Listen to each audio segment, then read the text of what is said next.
Good morning. We are students from LaSallian Studies 1, Section Y12. I'm Chloe, and together with me today are Claire, Andrea, Gwyneth, Shua, and Pons. Gregory and Sidney will be our video editors. For Zeal of Service, our group has chosen to interview my blockmate, Miguel Lagtapon. Miguel, or Miggy, is equally dedicated to both his studies in college and to serving in the church. So let's begin. Miggy, kindly introduce yourself. Hello, good morning. I am Miggy Lagtapon. I'm an altar server for 15 years, and I still continue to serve the Church of God, not just only an altar server, but also a lay formator. Hi, Miggy. So our first question is, what inspired you to serve the church as a sacristan? What inspired me the most is the calling of God. When God calls you to serve, it will serve as an inspiration, even though sometimes our service can hinder us from our studies, can hinder us from hanging out with friends. But the call of God, when God calls you to serve, no matter what problems we may encounter in our service, in our ministry, you will pursue because the call for service is a gift from God. And my inspiration is that I see what I do, I see my services church as a call from God and as a gift from Him. Okay, so our second question is, so how would you describe your experience as a sacristan, and what is the biggest challenge that you have encountered while being a sacristan? My experience would be, if I will describe it, it's like a roller coaster, no? It has a lots of ups and downs. Na hindi naman porque I'm as altar server, it's a smooth ride.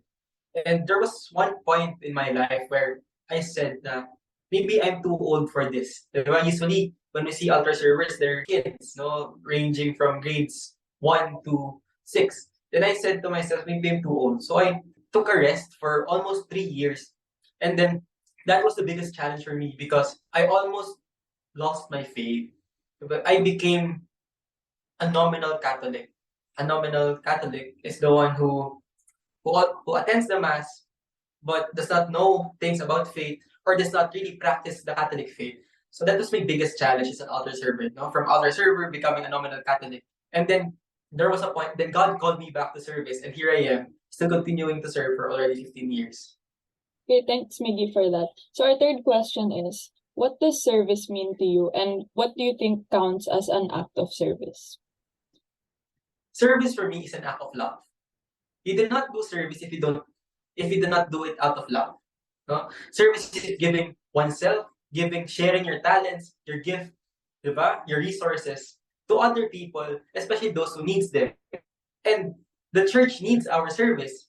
And because we love the church, because we love Jesus, we give our time to Him. We give our talents to Him as an act of love. And for me, service without love is not service. It's only a job. That's what differentiates service from job. Okay, so for our next question, do you think you practice zeal for service as a student and as a sacristan? And if yes, how so? If I may say that I practice the zeal for service as a student and as a sacristan, is that for me, because I still pursue to continue serving and studying, even though there are a lot of problems that I encounter and challenges that I encounter in these two fields, no? First, the studies. Honestly, there are subjects that I'm really having a hard time, but I still continue to study because I know that it will benefit me. And when I study as a student, I'm pleasing God. It goes the same way as in service, diba? We experience a lot of challenges in service, no? There are a lot of discouragements sometimes it comes from our family, our friends, but we continue to serve because we do it as an act of love for God. No? When we give our time to God, it is saying that this is my own way of repaying for what you did to us. Thank you for that, Miguel. For our last question, what advice would you give to young people who would like to serve both outside and in the church? My advice, first, I mentioned earlier, do it not because you're forced to, do it as an act of love. And another advice is, when you serve for the church, never forget your studies, no? So as students, that is our number one priority, studies. We cannot use our service, we cannot use our membership as an altar server to be an excuse for studying. studying is the number one priority. If we focus on our service and setting aside our studies, that is no longer service. That will not please God. It is no longer an act of love. We cling to where we are comfortable. So my advice is to always prioritize things that needs to be prioritized. And that will please God.